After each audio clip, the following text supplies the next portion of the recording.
আসসালামু আলাইকুম। আজকে আমি ছোট্ট একটা বিষয় দেখাবো। সেটি হচ্ছে আসলে ফেসবুক কেমন টাইপের মানুষের কাছে নিয়ে অ্যাপটা পৌঁছায়, কত নিখুঁতভাবে আসলে টার্গেটিং হয়, এটা আমি আপনাদেরকে এখন দেখাবো।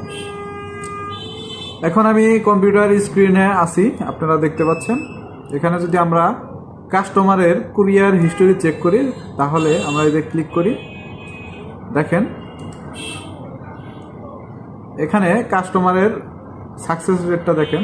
এখানে কাস্টমার 49টা অলরেডি অর্ডার করেছে, তার মধ্যে 43টাই সফল হয়েছে, মানে 43টা সে রিসিভ করেছে আর 6টা সে বাতিল করেছে। আমি আরেকটা কাস্টমারের যদি হিস্টোরি দেখি,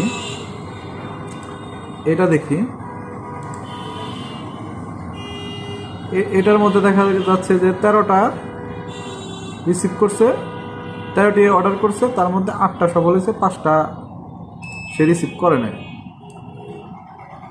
আর এখানে যদি এটার মধ্যে আমরা ক্লিক করে দেখি, দেখেন এটার মধ্যে 38টা সে অর্ডার করছে, এর মধ্যে 38টাই সে সাকসেসফুলভাবে সে রিসিভ করছে। ঠিক আছে, তো এখানে আরেকটু নিচে যদি আমি এদিকে দেখি, এটাই চেক করি, দেখেন এটা কত পার্সেন্ট আছে, দেখেন 100%।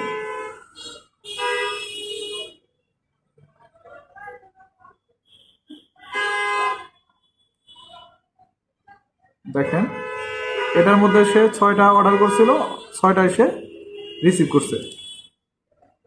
তাহলে আমরা বুঝতে পারলাম যে আসলে ফেসবুক মূলত